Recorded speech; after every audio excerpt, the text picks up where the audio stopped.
भगवत गीता भगवान के साक्षात वाणी है। स्पष्ट लिखा है, यजंते सात्विका देवान, सात्विक लोग देवताओं को पूजते, तो किसकी पूजा करनी चाहिए? सात्विक, क्योंकि सत्वगुण से ज्ञान प्राप्त होगा। यक्ष रक्षांसी राजसा, तो राजसी लोग है वो राजसी राक्षसों की पूजा करेंगे। राक्षस कौन से? ये ब्रह्म राक्षस। कोई मर गया और उसकी तुमने वहां पर थान बना दिया, उनकी जगह बना दिया। कोई मूर्ति है? बोले कुछ नहीं है। कौन था? देवता था? बोले नहीं है। किसी धर्मशास्त्र में लिखा है उसका वर्णन? बोले नहीं है। बोले बस मर गया, हमने वहां पे उसकी जगह बना दिया, हो गया देवता।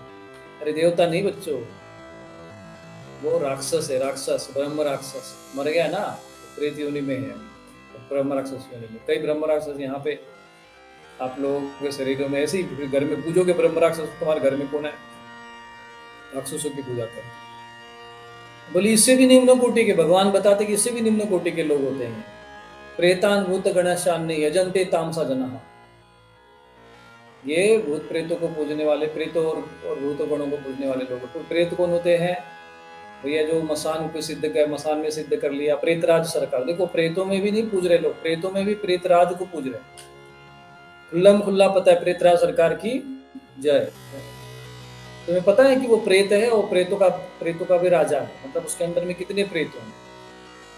वो खुद प्रेत होगा तभी ना। अब भूतगण तो चलो मान लीजिए, भूतगण तो अलग ही होनी होगी, फिर भी कई लोग भूतों को भी पूजते हैं। भूतनाथ की जगह जब गणेश जी की उपासना करनी चाहिए, भगवान शिव की उपासना करनी चाहिए, भूतों की पूजा करने के लिए शास्त्रों में नहीं कहा गया, लेकिन पूजते फिर भी, क्योंकि तामसी प्रकृति के लोग तामसी आचरण करते हैं। तो 3 कैटेगरी बता दी। अब आपको तय करना है कि आपको आप किस कैटेगरी के, देवता वाले हो, राक्षसों वाले हो, कि प्रेत वाले हो। शास्त्र कहता है कि आपको पंचदेवों का पूजन करना चाहिए। उसमें आपका एक इष्ट निश्चित होना चाहिए। इष्ट के सहायक देवता होते हैं, अंग देवता होते हैं, उनकी उपासना करो। और उसके लिए शास्त्र है, विधि विधान है, सिद्धांत है, नियम है, परंपरा है, प्रक्रिया है। आप उसका अनुसरण करिए, पालन करिए, और देखिए आपके जीवन में परिणाम नहीं मिलता क्या? हमने ज्यादा नहीं, बहुत कम ही संख्या में कुछ स्तोत्र आपके समक्ष रखे, उसका विधान रखा, उसकी प्रक्रिया, सिद्धांत, नियम, जो भी सब कुछ है वो सारे आपको बताए। आप लोगों ने साधना की, अनुभूति आपको हो रही है, अनुभव हो रहे, आपके कार्य सिद्ध हो रहे। ये श्लोक, ये साधनाएं, ये अष्टक, ये कवच पहले भी थे, लेकिन विधान पता नहीं था तो वैसे ही पड़े हुए थे। शंकराचार्य जी जैसे स्वयं साक्षात शंकर साक्षात, जो स्वयं आपको आकर समझा के चले गए, विभिन्न प्रकार के स्तोत्र की उन्होंने रचना की, और वो छोड़कर आप यहाँ वहां भटक रहे हो, तो आपसे ज्यादा महामूर्ख कौन होगा? भटको फिर जीवन पर ऐसे ही। ये हमारी गलतियां होती है जिसके कारण हम भटकते रहते हैं।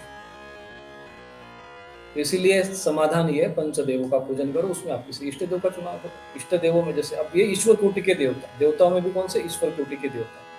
भगवान श्री कृष्ण, भगवान राम, भगवती दुर्गा, भगवती काली, 10 महाविद्या, भगवान शिव, भगवान सूर्य, भगवान गणेश, ये है देवता, देवी है देवता। इनकी पूजा उपासना का विधान शास्त्र में, इनकी पूजा करो, इनकी पूजा करनी चाहिए। इसके अतिरिक्त आप जो इन भूत प्रेत पिशाचों को कहीं पर चले जाकर अपना, कहीं पता चला कि वहां पर किसी का थान है, किसी का कोई गड़ा हुआ है, वहां पे मरा हुआ है, वहां जाकर माथा टेक रहे हो, तो तुमसे ज्यादा मूर्ख कोई नहीं है। और बहुत जल्द मरने का, मृत्यु तो सबके एक दिन होना है। और जो जिसको पूजता है यादृशी भावना से सिद्ध भवति तादृशी,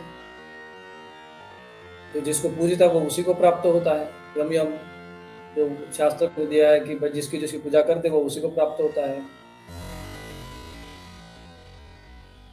आप वही गति होनी, भूत प्रेतों को पूजोगे उसी को प्राप्त हो जाएंगे। इसीलिए ये दुर्गति का कारण, घरों में फिर प्रेतों को बैठा होता। ऐसे ही पूजा घर में भी आपको देखिए, किसी के भी घर में पूजा घर में जाओ तो आपको भगवान विष्णु, भगवान नारायण, भगवान राम कृष्ण, इनकी देवी देवताओं की मूर्ति वहां पर उनका स्थापना।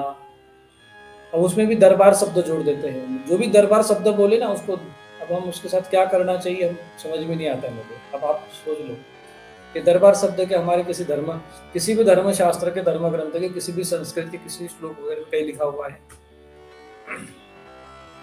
कहाँ से शब्द आ गए? बोलिए राम दरबार है।